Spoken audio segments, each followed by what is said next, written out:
Que si hay un consumismo espiritual, claro que hay consumismo espiritual. Es parte del pecado del hombre, entonces hay en todos lados, hay en todas las religiones, ¿eh? Incluso tenés que incluir en este pensamiento, cuando uno piensa así en términos de en todas las religiones, pensá en las religiones no religiosas, como por ejemplo asociaciones que parecen ser científicas, pero son en realidad religiosas, porque trabajan en base a credos y no en base al trabajo y a la metodología científica, que eso es lo que distingue la ciencia, ¿no es cierto? El trabajo científico. Eh, una ciencia es un área de conocimiento que investiga, clasifica, informa, analiza resultados de cosas, de experimentos que hace. No es ciencia cada vez que un científico habla. Una persona, un científico, puede hablar, puede decir lo que quiera, puede equivocarse y puede mentir alevosamente. Anyway, sea como sea, no es la ciencia la que falla, es esa persona que trabajando en la ciencia ha hecho algo que está mal, que pasa muy frecuentemente. Y pasó ahora con el tema de la pandemia, muchas personas hablan con un título científico. Entonces la gente confunde eso como que esta es la punta de lanza de la ciencia que hace eso. No, no es así. La ciencia es el verdadero conocimiento de la realidad y no las declaraciones de las personas que hablan en nombre de la ciencia. Es lo mismo que en la iglesia cristiana, que es mi campo, digamos, no todos los que hacemos declaraciones de Dios estamos hablando en nombre estamos representando fielmente a Dios. De hecho, hay mucha gente que dice, Dios dice que tal cosa y mienten porque no tienen un sustento de eso. Tienen un sustento, por ejemplo, en que soñaron algo o que a ellos les parece algo y eso lo pone a Dios en un compromiso porque hablan en nombre de Él y dicen cosas y ofrecen cosas que no ocurren. Y entonces la gente dice, ve, eso de creer en Dios no tiene sentido. Preguntarnos a los que somos más desconfiados y vas a ver que tenemos mucho para contarte de Dios, de cómo es Dios y cómo se vincula con nosotros. Quizás podríamos haber arrancado con la pregunta, ¿qué es lo que muestra lo que realmente somos delante de Dios? Y es lo que le pedimos a Dios. Efectivamente, estoy diciendo eso clara y directamente y espero no ofender a nadie, pero si alguien se ofende, debería pensar por lo menos por qué se ofendió, por qué le dolió lo que yo dije. Y lo que yo voy a decir está en la boca de Jesús y te voy a mostrar un caso que probablemente no lo has tomado en cuenta y es cómo se refería Jesús a las demandas de la gente que quería o que lo ponía en el compromiso de hacer milagros para subsistir.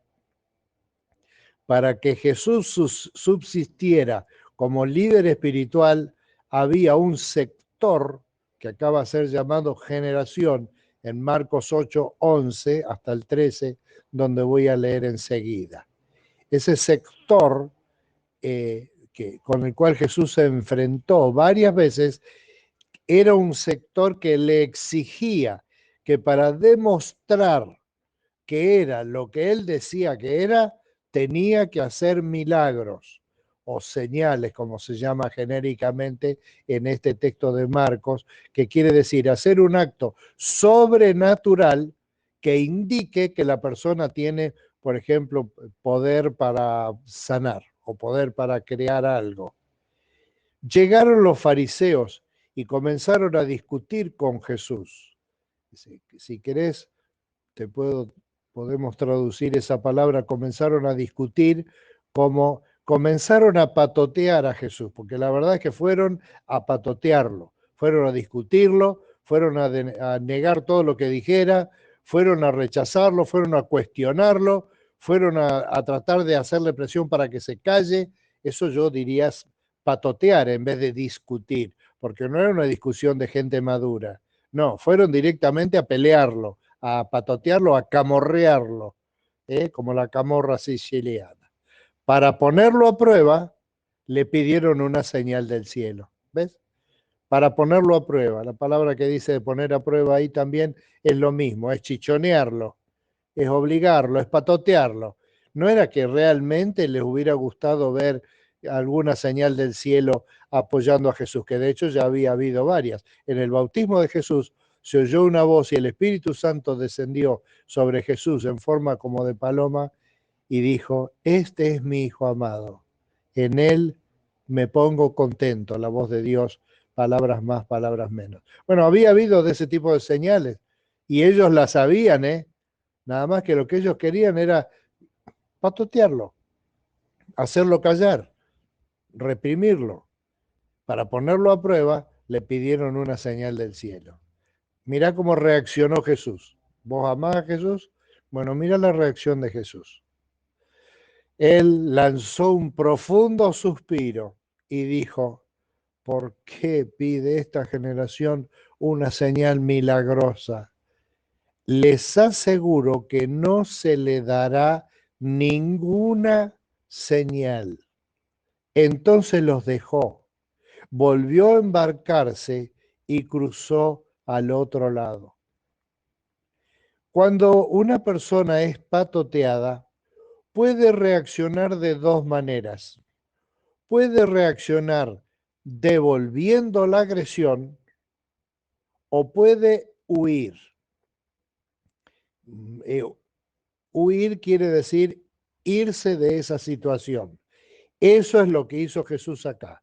Y si te fijas, era sistemático en Jesús, que no quería que por una pelea, por una discusión, porque lo estaban patoteando, sus respuestas lo hicieran a él levantar el tono emocional de esa conversación y que terminaran precipitándose los planes que Dios tenía en su vida para su ministerio, para que finalmente, cuando todo estuviera acomodado, recién ahí Él muriera y luego resucitara.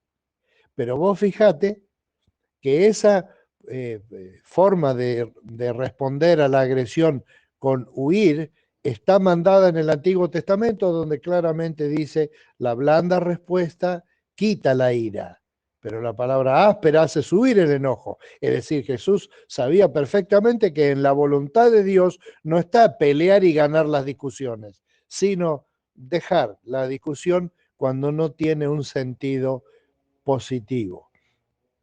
Entonces los dejó. Y me gustaría que viéramos este ejemplo negativo, si se quiere, de la vida de Jesús. No era el manso hombre que iba hablando en voz baja y tirando tips de mantenimiento emocional. Y que si una persona sana, una persona justa, una persona lógica, que cuando le estaban pidiendo para patotearlo algo, él sabía que hiciera lo que hiciera, lo iban a seguir patoteando.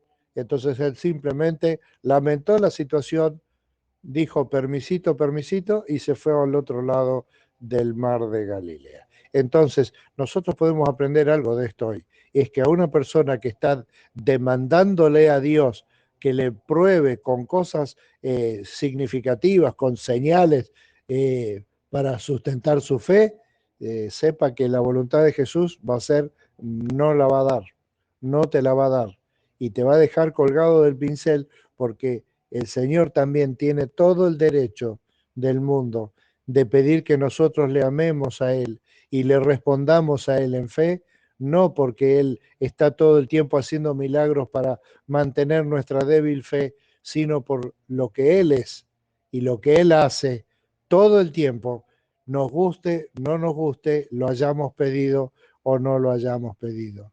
Después de todo, se mantiene la pregunta para mí que es fundamental, ¿no? En ese planteo, en el planteo de yo le pido señales a Dios, ¿quién es Dios?